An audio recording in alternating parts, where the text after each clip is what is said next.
Hello everyone, welcome to Elvis the Ultimate Fan channel, your channel. I should really say good morning, good afternoon, good evening, depending on where you're watching from. Yes, it's your channel and it's devoted 100% to the life and career of Elvis Presley, one of our favorite people in the whole world. Let's see who's in the building. Helen Murray, Mark, Jill, Rob, Danny B-side. Hey, Elvis fans, how's everybody? Hope you're all safe and well. Right. Can anybody tell me where I am? Where am I today? Anybody recognize it? Hi, Sheila. Hi, Mark. Edwidge.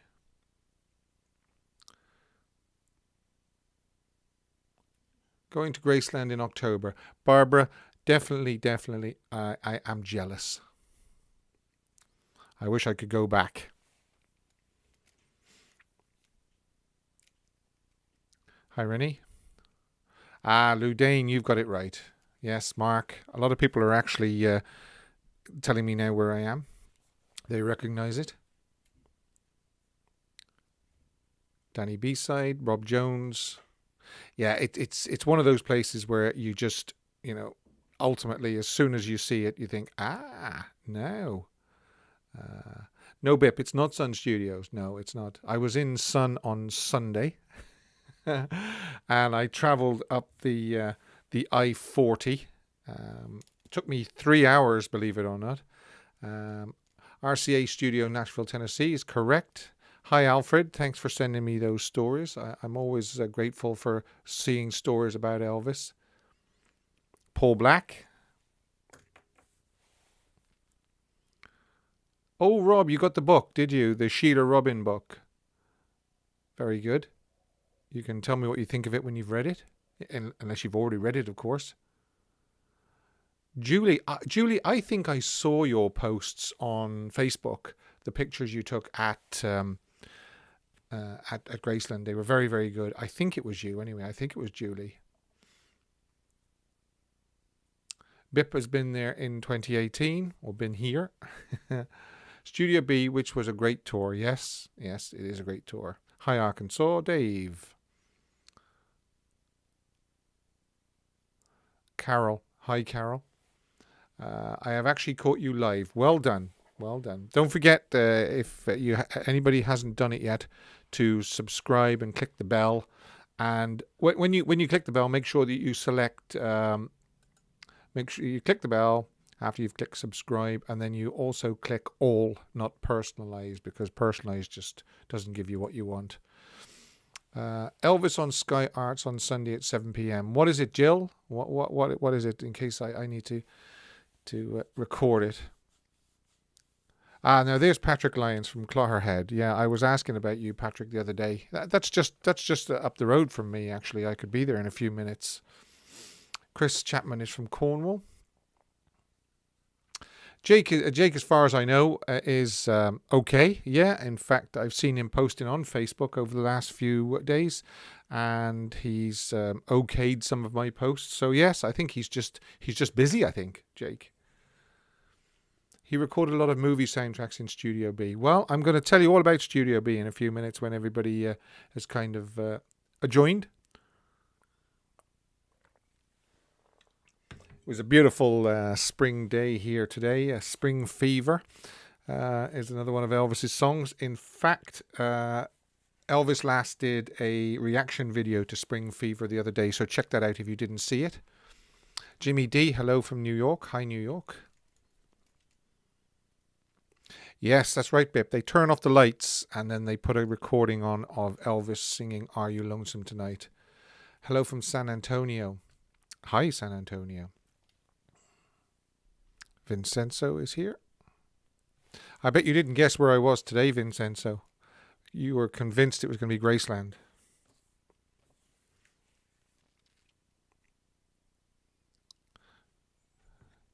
Yes, Ludane, it is. One of my favorites. Alfred says it's getting hot. No, I beg your pardon. Not Alfred. Vincenzo says it's getting hot. Well, 20 degrees C or 68 Fahrenheit in Nashville. Actually, I just want to show you a couple of photographs. That's the exterior, as you can see, lovely day. And from another angle, there. Okay, just wanted to show you those so you know exactly where you were coming from.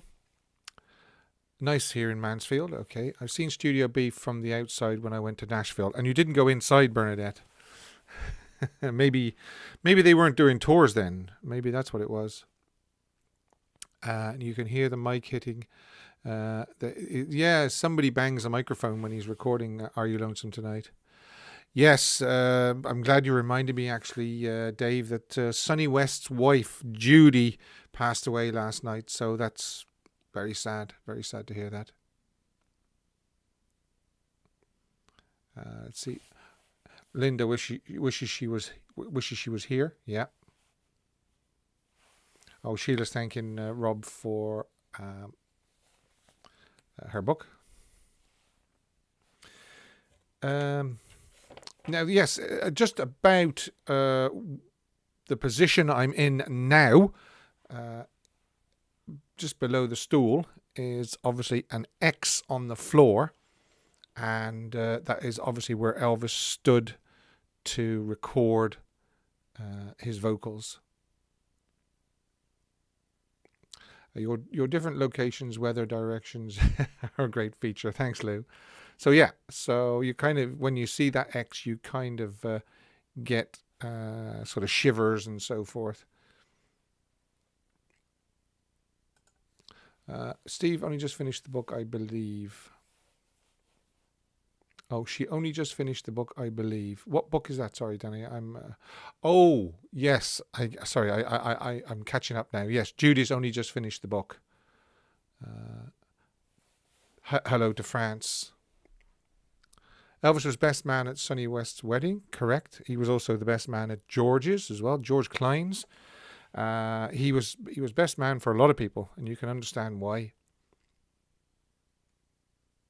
Oh, Rob is saying good work, Sheila. Yeah, he obviously enjoyed the books. Oh, I think I put the books away. I was going to show you them again. I'll show you them on Sunday.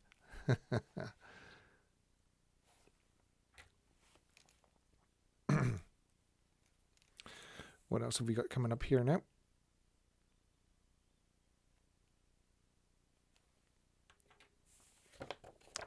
Right, we're gonna cover Studio B. The historic Studio B, as it's known, the cradle of the Nashville sound. Hit makers in the studio have included Eddie Arnold, Waylon Jennings, Bobby Bare, Dolly Parton, Jim Reeves, Willie Nelson, and Floyd Kramer. Now, Floyd Kramer actually played piano for Elvis, didn't he? If people don't know that, he did. Everly Brothers, Roy Orbison, and of course, Elvis. It was built by Don Maddox in 1956. At the time, it cost $37,500 US, which is equivalent to $345,000 in today's money. This studio, it actually measures 42.5 feet by 27 feet, and the height is 13 feet. So it is actually considerably larger than Sun Studio. Sun Studios is not even half that, I would imagine. Studio B is managed by the Country Music Hall of Fame, and in 2012 it was added to the National Register of Historic Places. A larger studio. Now, a lot of people are saying, why is it Studio B? Well, basically what it is a larger studio was built adjacent to this on 17th Avenue in 1964 and is now known as Studio A. This studio was referred to as Studio B from that point onward. So basically what I'm saying is I'm saying up until 1964, even though it's called Studio B now, it was just called RCA Studio Nashville. So that's where we got the B from. Now, engineer Bill Porter joined in March 1959, and he was one of the first sound engineers to employ Telefunken U47 mics to catch a good sound in this building. But he had a lot of problems with reverberation and dead spots and dead sounds and so forth. So what he did was he took $60 out of the petty cash, and he got some fiberglass acoustic panels, which he cut into triangles, and he hung them from the ceiling at various heights. And what that actually what that helped with the actual dead spots and so forth, and they became known as Porter's pyramids. People called them, those things hanging from the ceiling, they're Porter's pyramids. And actually, just looking at the picture there as well, it's reminded me that those colored lights you can see coming from the ceiling are actually a relic of Elvis's day. One time when he was trying to record a Christmas album, to put him in the mood, they installed those colored lights, green, blue, red, and yellow, I believe, by the looks of it anyway, to just to get him, trying to get him in the mood, a bit more festive, because it wasn't anywhere near Christmas when he was recording. So those lights there they're relics of Elvis's time as well. Bill was the engineer, of course, as I said, from March 1959. He left in late 1964, and Chet Atkins said that once when Bill left 1964, in 1964, Chet said the sound was never the same. It was never great again. Now, I don't know whether anybody can sort of make a comparison sort of after Elvis's recordings after 1964, whether you think that there is a definite sound change because the engineer changed, because Bill left. It's kind of all, well, it's subjective, I suppose. It's subjective. So I've covered the Porter's pyramids.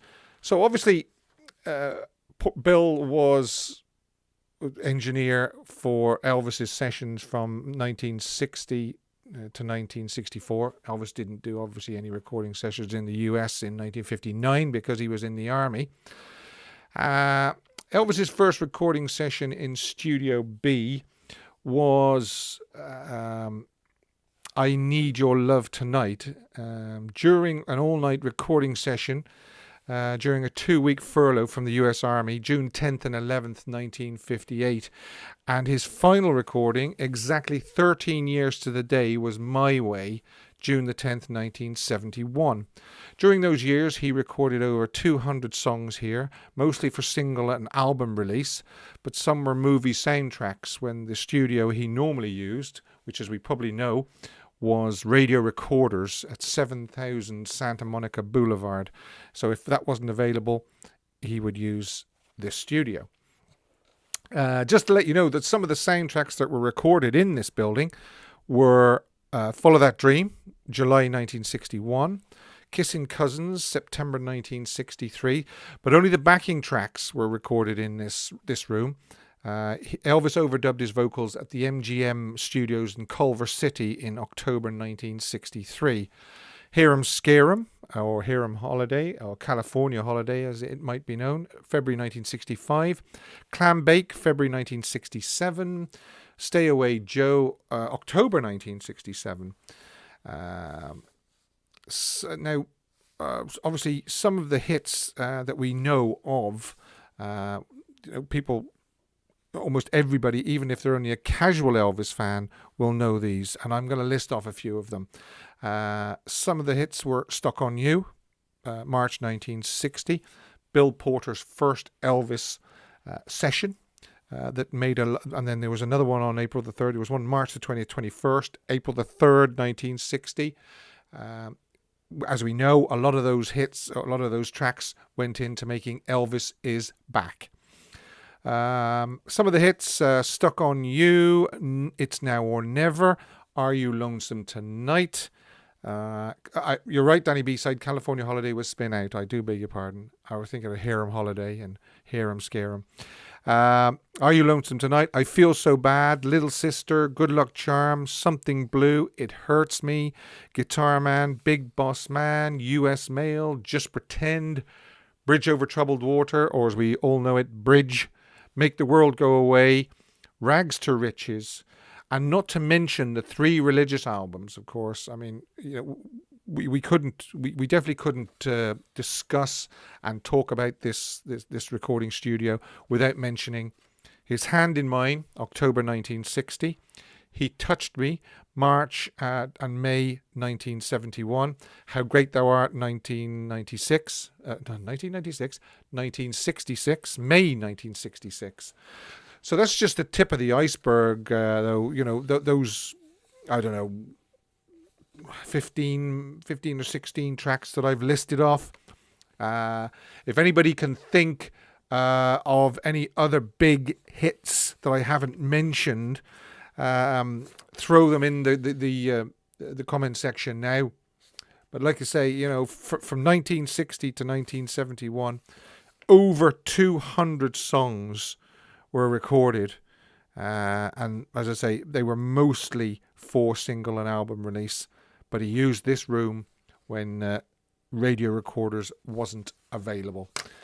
So there you go. It's just, this is hallowed ground. I am just so privileged to be able to talk to you from Studio B. And as I said earlier,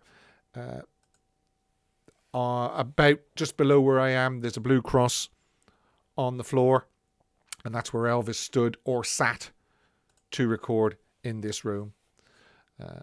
Patrick says he was born in May 1966, just as Elvis was recording How Great Thou Art. I'm sure it was nice in Clogherhead today, Patrick, as it was here. He recorded If Every Day Was Like Christmas at Studio B. Yes, eventually he did. And the reason why I say eventually is because probably a lot of people know the story. On June the 10th, 1966, he was supposed to record If Every Day Was Like Christmas, Indescribably Blue, and I'll Remember You. He had a cold, didn't feel like going in. He stayed in his hotel room and he sent Red West in to sing guide vocals, and then the band could record the tracks. Then he went in a couple of days later and recorded the vocal tracks for those 3 songs.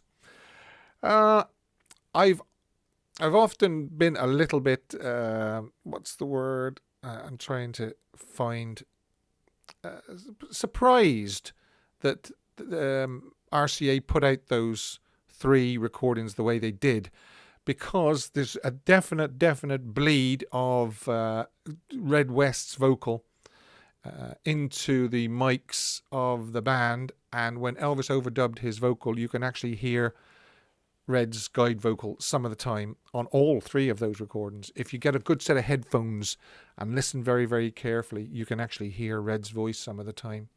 So there you go. But I suppose they had to do what they had to do. They were, I suppose in 1966, they were kind of desperate for non-movie soundtrack tracks. Coffee. It has to be coffee.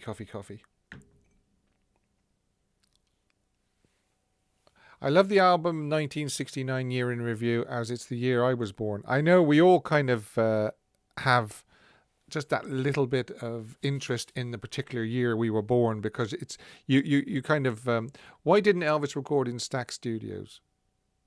He did. He recorded twice in Stax Studios. He recorded in July 1973 and December 1973. Vincenzo, yes, you can hear Red's voice. You're right. Yeah, you can. Yeah. But like I say, they probably just thought, well, they're gonna hear the voice, but we'll just have to let it go out.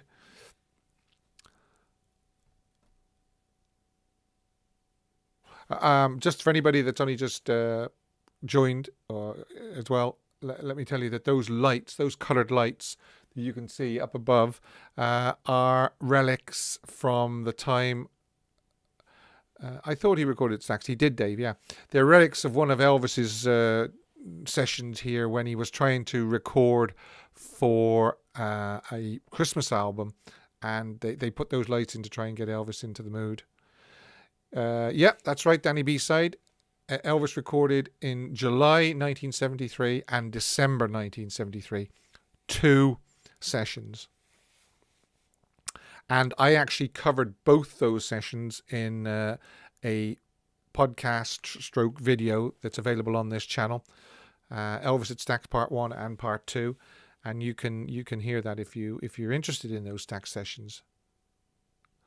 Okay, which songs can you hear Red's voice on again? Lee, you can actually hear them on all 3 tracks if you listen close enough. Thanks, Lou Dane. That's very, very, very kind. Thank you very much.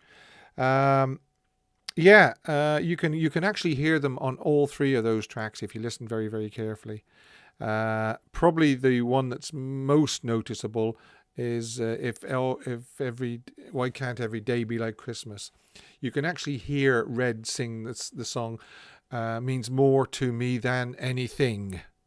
The preceding line, I think, is, and the smile upon his tiny face is worth more to me than anything. And you can actually hear Red singing that behind Elvis's vocal.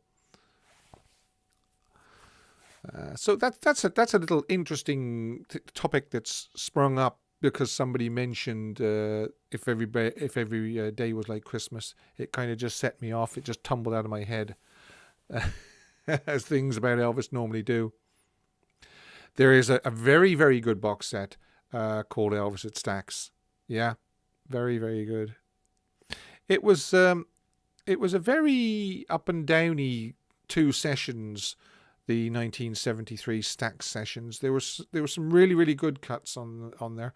I think the December session was a lot better than the July session, and there was some very strong material. And there was a couple of weak, what I would term weak songs. But then again, it's very, very hard if you're. Lee says, "Amazing! I'm getting a good." Headphones out after this. Yeah, I mean, I'm saying a good set of headphones, but if you just get a set of headphones and no background noise going on in the room, no televisions or radios, and just crank up the volume, and you will hear. They didn't have the equipment to cover up Red's voice back then. Exactly. In 2021, it would have been very, very easy to strip everything back, take Red's voice completely off the track, no bleed or anything. Yeah, Stax is no longer there. Stax, the Stax Records is there, but the actual studio itself isn't. Same with American Sound. It's just an open lot now, as far as I know. Red had a nice voice. Yeah, he wasn't too bad. You can actually find the 3 tracks that that Red did singing for Elvis. Thanks, Chris. They are on YouTube. If you just search Indescribably Blue, Red West, Indescribably Blue, I'll Remember You, and obviously If Every Day Was Like Christmas, you will hear those tracks with just Red's voice on there before they lowered the volume on his voice and let Elvis overdub his vocal. The Heart of Zanny. Hi, host. Hello to you. My name is Steve. Greetings from England. What part, Zanny? Because I am originally from England.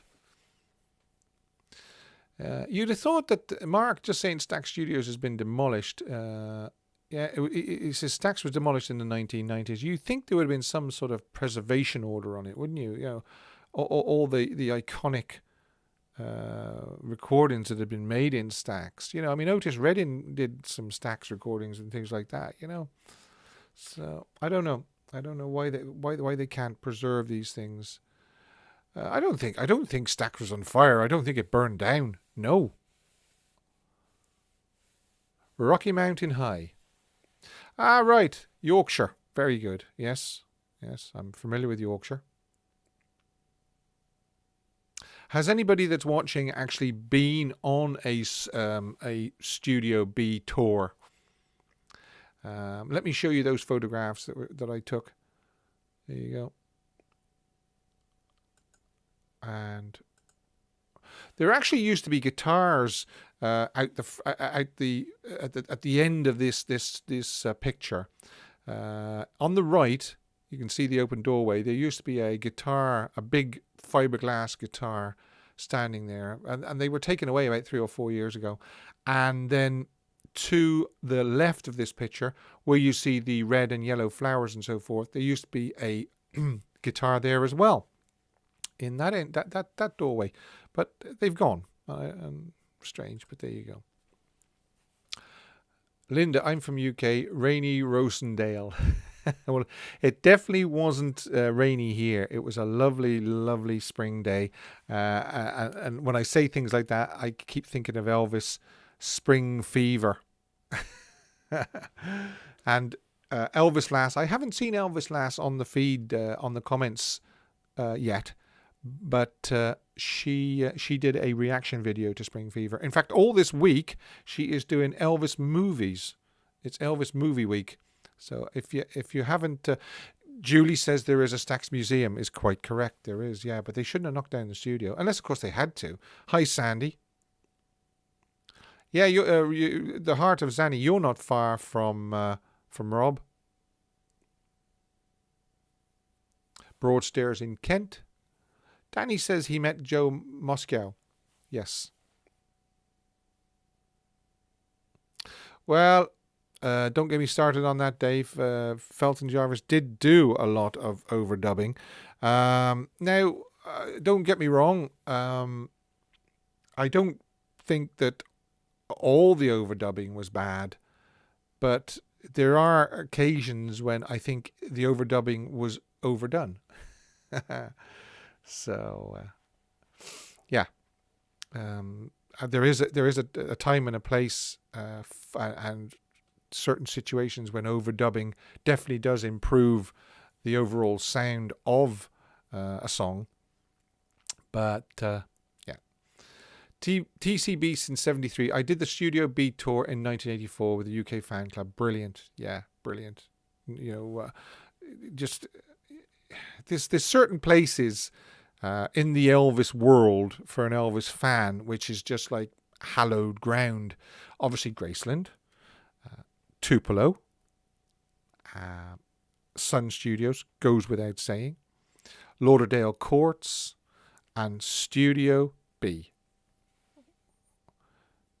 Matt says it was brilliant. Went to Nashville in 15. Somebody was recommending I go to the Gibson factory. Obviously, Elvis owned a few Gibson guitars in his time. Mark says he can recommend the tour in Studio B. There used to be 2 drum sharks on the right-hand side of your picture. Did there? Right, okay. Yeah, I'll have a good look around when I get a chance. Yeah, I mean, now that the pandemic is on the way out and it's on the slide, well, hopefully it is anyway, fingers crossed, people will be able to start getting out and about a little bit more and just doing these things. And I know there's a lot of people who are planning on visiting Graceland in the next few months nearly, you know, once things start easing a little bit.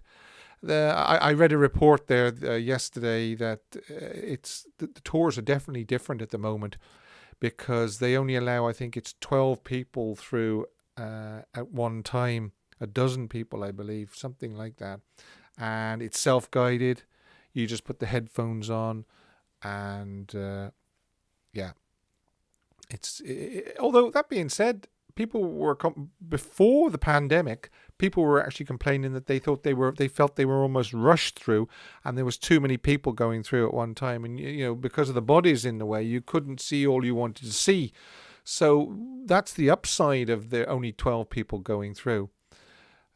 Also visited Audubon Drive. Recommend paying a visit. Yes, I've seen photographs and videos of the inside of Audubon, although it was quite a few years ago. I think it was in the 90s. I just wanted to say hi and tell you I'm going to Graceland in a week. Wow. Staying at the guest house and have VIP tour tickets. Well, NYC girl, don't forget to let us know how you get on, and post share some of the photographs and so forth with my Facebook page, Elvis the Ultimate Fan Channel. You can find it on Facebook. So we'd love, I'm sure everybody here would love to see those photographs. Yeah, there was a fire at Audubon Drive. Yes, there was. It was quite badly damaged inside as well, I believe. Yeah, Lou Dane, I would echo that as well.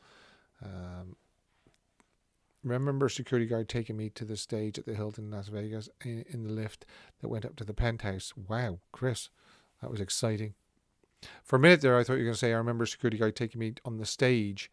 And in the wings, there's a square that they renewed. They have to renew the stage every so often, just for, because wear and tear and things like that. But they've left a little square where Elvis used to stand waiting to go on.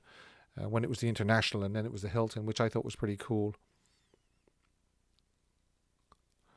Vincenzo is a member of the Australian Elvis fan club and a member of the American fan club. Always Elvis. Okay.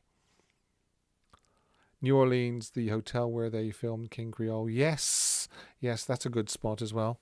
Yeah. Any more hallowed areas that people can think of?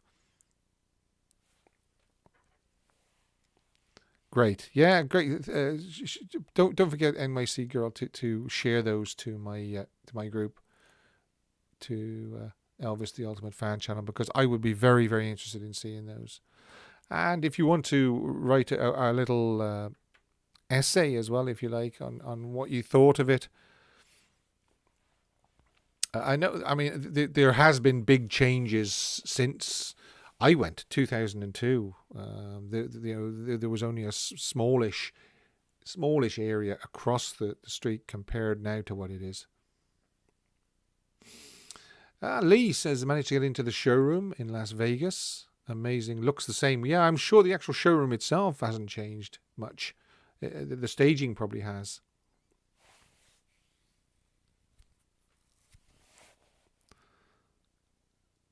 Yeah, NYC. I'm sure everybody would be very, very interested to see those pictures. I did, Vincenzo. I signed the petition for the Elvis on Tour footage. Fingers crossed, because we need to see that. It'll be 50 years in 2022. Yeah. She says it's been on her bucket list. It's been on a lot of people's bucket lists. Wow, Rising Sun was alive in 84 when I went to Graceland. Wasn't alive when I went, obviously, in 2002. Yeah, Forest Hill Cemetery, of course. Yeah, that goes without saying. We mentioned Tupelo, Sun, those sort of places. Graceland, Studio B. That's right, Vicky, yes. For anybody that doesn't know what the petition is we're talking about, if you go to the Facebook group, Release the Elvis on Tour footage, there's a petition there to sign it. And then obviously that will be sent to the movie studios to try and just get things moving. There you go. Vincenzo's turning 50 next year. What a great birthday present that would be if they would release the on-tour footage. Oh, it's very pricey, the VIP tour. It'll be worth it to see if it's worth it, yeah. Yeah, we're working on the call-in option. Yeah, it's coming.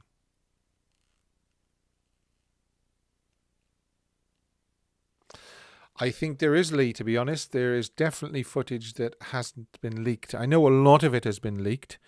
And I was very, very curious when I watched the black and white video that the producers of Elvis on Tour took at Buffalo.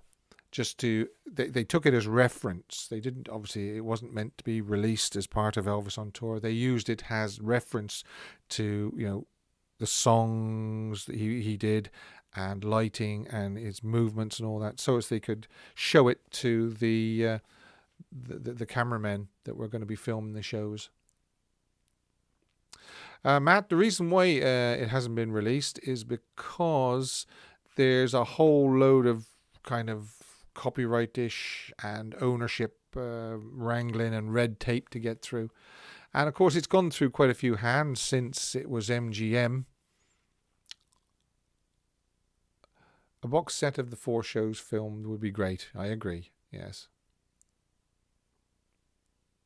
Oh yeah, Vincenzo, you were talking about that Elvis, a complete reference in the mail yesterday, and I'm very happy with it. Yeah, it's any book like that is always kind of compulsive reading, nearly, isn't it? Especially if you want to.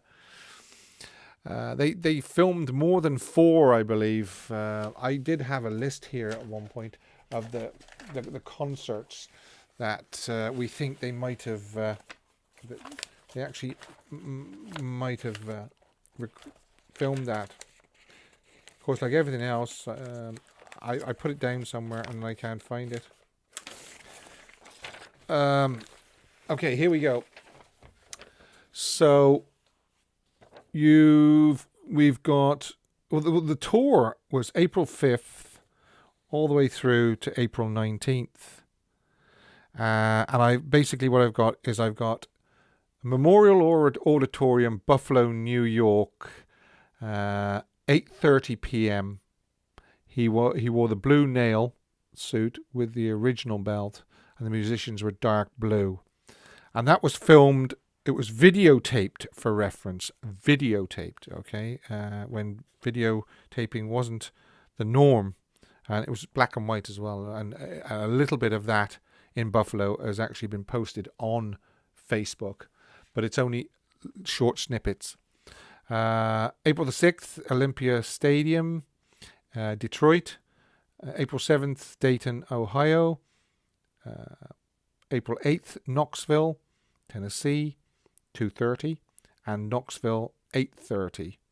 Then we got Hampton Roads, which we know was filmed for Elvis on tour, at 2:30 and 8:30. He's got the red pinwheel and the blue nail.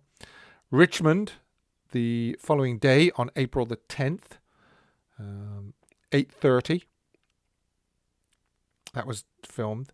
11th, 12th, and 13th, you've got Roanoke, Indianapolis, and Charlotte.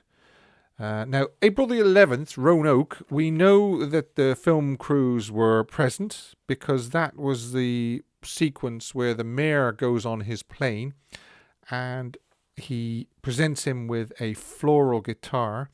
And unfortunately, Elvis is kind of a little bit nervous, so forth, and playing with it and things like that. And he kind of cracks it a little bit. And that's when he sings Carry Me Back to Old Virginia and all that. So there's a possibility that Roanoke was filmed. So there you go. So that's a complete concert there, 8:30. That could be somewhere in the vaults. Next day, 12th, was Indianapolis, 8:30. Charlotte, 8:30. Again, there's rumors that Charlotte and Indianapolis were both filmed. He had the blue nail on for Indianapolis and the white fireworks for Charlotte. April the 14th, definitely filmed. We have that the royal blue fireworks. We know that, and the owl belt. For those of you at the back that can't see, this is an owl. Okay, because that's what he says. After that, April the 15th, we've got a matinee 2:30 and an 8:30 performance. White pinwheel. Again, strong possibility that Macon, one of them was filmed. Jacksonville, Veterans Memorial Coliseum, a matinee and an 8:30. White Pyramid and Blue Nail. Little Rock, April 17th. April 18th, San Antonio, Texas, White Pinwheel. Again, that was filmed for Elvis on tour. And the Tingley Coliseum, Albuquerque, 8:30, white fireworks. So definitely 1, 2, 3, 4, 5 were filmed for Elvis on tour. One was filmed videotaped for reference. And there's quite a few there that we're almost certain that they have, and we just haven't seen them. Charlotte, Macon, one of the Macon ones. Knoxville, we think. I mean, And Roanoke as well. We know that the film the cameras were at Roanoke. They filmed him arriving at the airport. They went on the his plane. So yeah, that's an answer to that question. Do you think there's any footage that hasn't been leaked? Yes, 100%.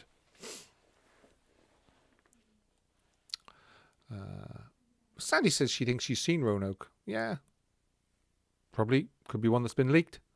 But we need a professional remastering of picture and sound, a complete and utter re-editing of Elvis on Tour, the movie, the one that runs for 90 minutes or whatever it is.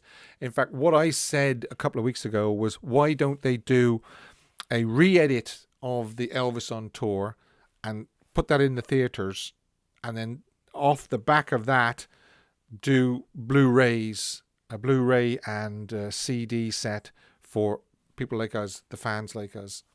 That's what I think.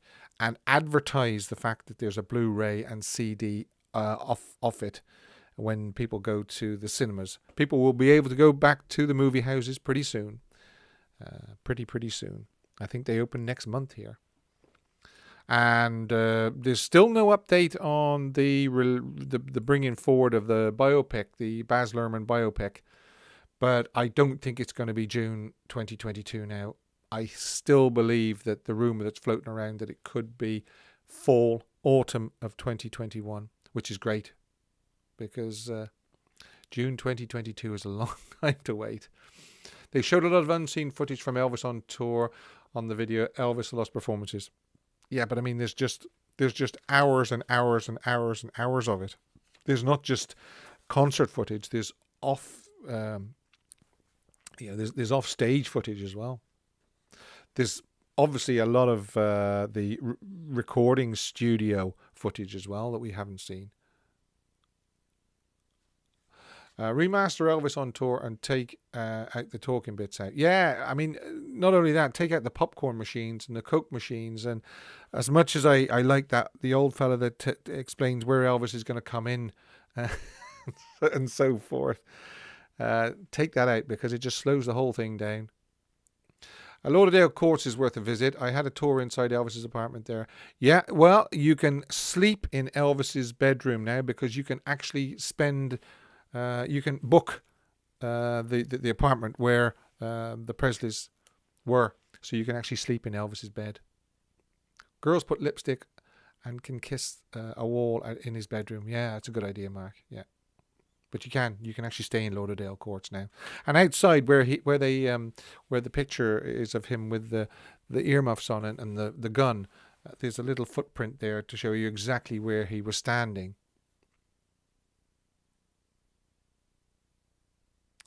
I know what you mean, Matt. Why they didn't record it. Yeah, why they didn't film Madison Square Garden. Yes, I agree.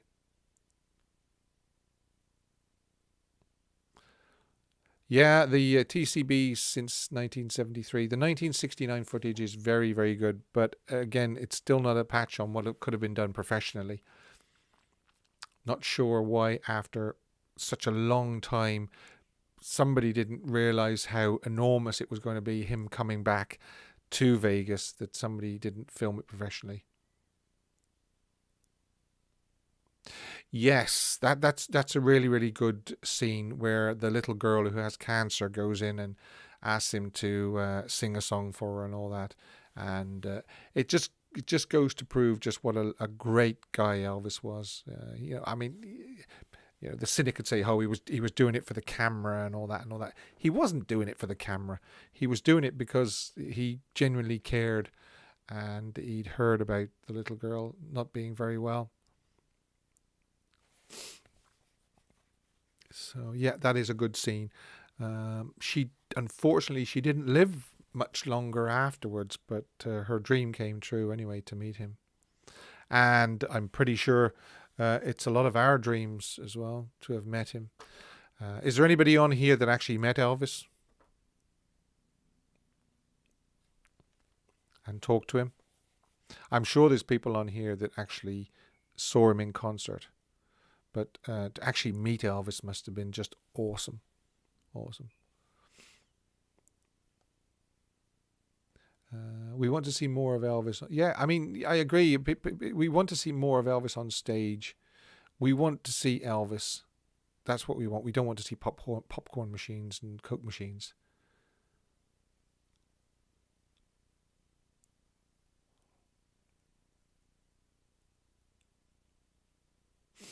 Sandy says that his last concert was very good. We're obviously talking Indianapolis, are we, Sandy? And if we are, then yes. Apparently, it was a really good, strong performance. Obviously, it was the last concert of the tour, so he put that extra little bit of oomph into it.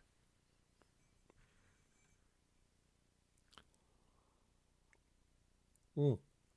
Vicky says, "I wish." I know what she means. Ruth says, "Yes, she met Elvis." Okay, Ruth. When was it, and what did you think? I think I know what you're gonna say about what you think. I mean, it would have just been awesome. Sheila says she met him. He was so very handsome and nice. Yes, apparently a lot of people have said over the years to me that the pictures and movies just did not do his looks justice. I mean, and that is just amazing to think that if the pictures and the movies didn't do him justice, to actually see him in the flesh. Ruth, I wish I was with you. Yeah. Oh, did somebody say that he sang "How Great Thou Art" in Indianapolis? I didn't catch what she said, but maybe I like the show he did in Rapid City, South Dakota, on June the 21st. That was a good one. That was a good one. In fact, that's most of the material for Elvis in concert came from the Rapid City concert.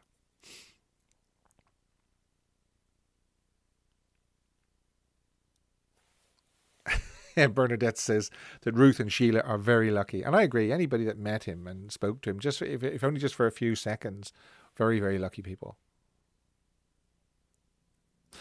I've noticed that there has been a lot of very good quality live footage of Elvis over the last 12 months.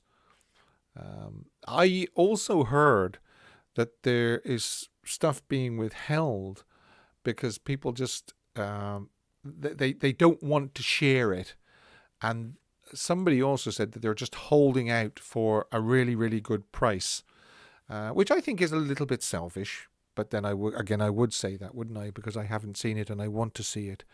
But it's against the spirit of Elvis. Elvis was a giver; he wasn't a taker. So he would much prefer people to be sharing stuff that they have than just keeping it and maybe holding out for a big price, a big payday one day. I mean, ultimately they will get the money for it anyway, because it hasn't been seen before. My father's best friend was in the army with Elvis, and is he still around, Vincenzo? I wouldn't mind speaking to somebody that was in the army with Elvis. Yes, I think you're right. I think Elvis did dedicate "You Gave Me a Mountain" to the little girl, who was sick.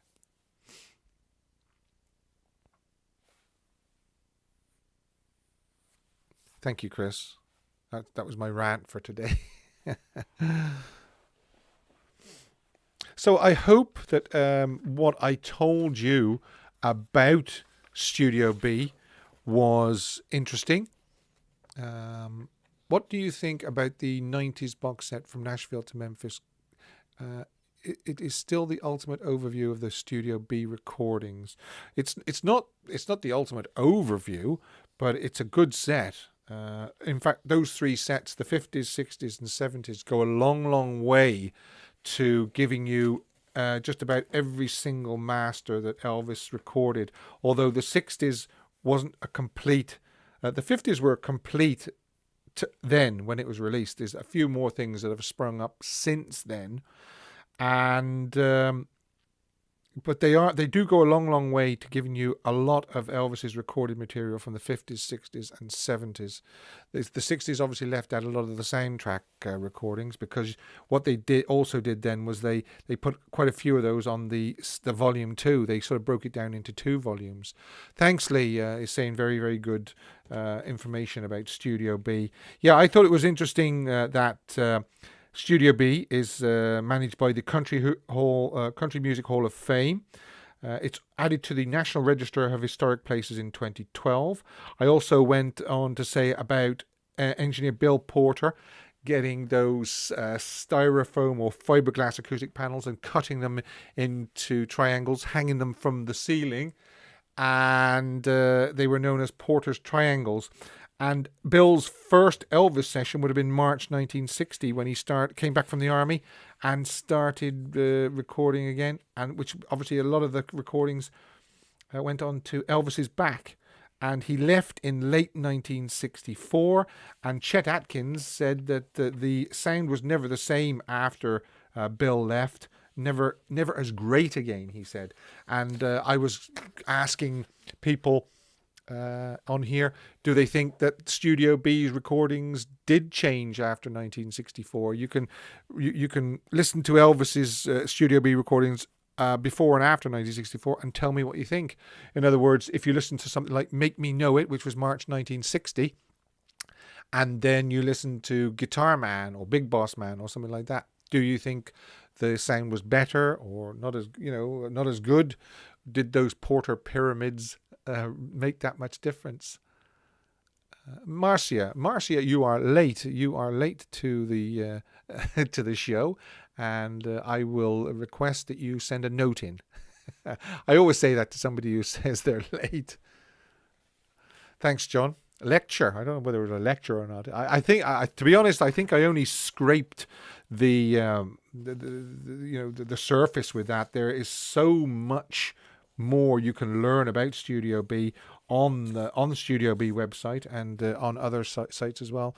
It really is. This studio behind me really is an iconic, historic building, and I hope a place like this is never knocked down, because just things like this just should stand forever. Built in 1956 by Don Maddox. I'm just recapping here for anybody that missed.